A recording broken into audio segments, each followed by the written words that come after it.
Campy had been glaring at Briares, but Tyson got her attention as soon as he nailed her in the chest with the pole, pushing her back into the wall. She shrieked and slashed with her sword, slicing the pole to shreds. Poison dripped in pools all around her, sizzling into the cement. Tyson jumped back as Campy's hair lashed and hissed, and the vipers around her legs darted their tongues in every direction. A lion popped out of the weird half-formed faces around her waist and roared. As we sprinted for the cell blocks, the last thing I saw was Tyson picking up a Dippin' Dot stand and throwing it at Campy. Ice cream and poison exploded everywhere. All the little snakes in Campy's hair dotted with Tutti Frutti.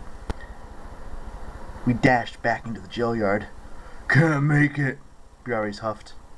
"Tyson is risking his life for you," I yelled at him. "You will make it." As we reached the door of the cell block, I heard an angry roar.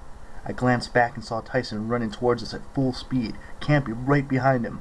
She was plastered in ice cream and t-shirts. One of the bear heads on her waist was now wearing a pair of crooked plastic Alcatraz sunglasses. "Hurry!" Annabeth said, like I needed to be told that. We finally found the cell where we'd come in, but the back wall was completely smooth, no sign of a boulder or anything.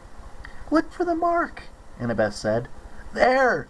Grover touched a tiny scratch and it became a Greek symbol. The mark of Daedalus glowed blue, and the stone wall grinded open. Too slowly.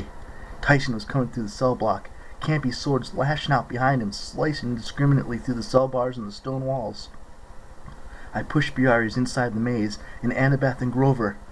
"You can do it!" I told Tyson, but immediately I knew he couldn't. Campy was gaining. She raised her swords. I needed a distraction. Something big. I slapped my wristwatch and it spiraled into a bronze shield. Desperately, I threw it at the monster's face. Smack! The shield hit her in the face and she faltered, just long enough for Tyson to dive past me into the maze. I was right behind him. Campy charged, but she was too late. The stone door closed and its magic sealed us in. I could feel the whole tunnel shake as Campy pounded against it, roaring furiously.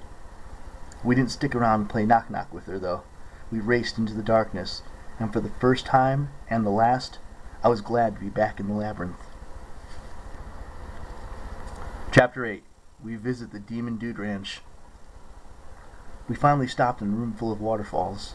The floor was one big pit, ringed by slippery stone walkway. Around us, on all four walls, water tumbled from huge pipes.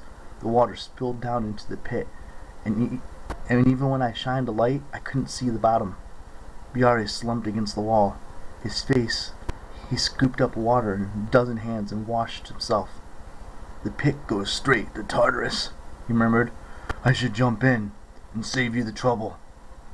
"Don't talk that way," Annabeth told him. "You can come back to camp with us. You can help us prepare. You know more about fighting titans than anybody." "I have nothing to offer," Briares said. "I have lost everything." "What about your brothers?" Tyson asked. "The other two must stand tall as mountains. We can take you to them." Briares' expression morphed into something even sadder, his grieving face. "They are no more. They faded." The waterfall thundered. Tyson stared into the pit and blinked tears out of his eye.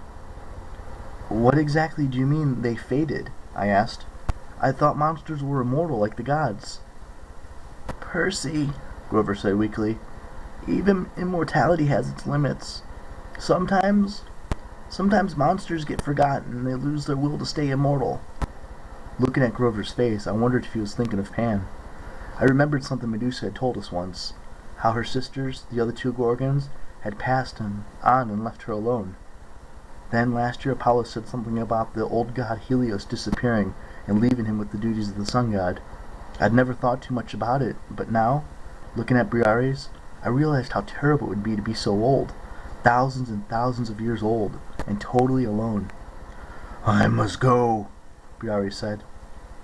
"Kronos' army will invade the camp," Tyson said. "We need help." Briares hung his head.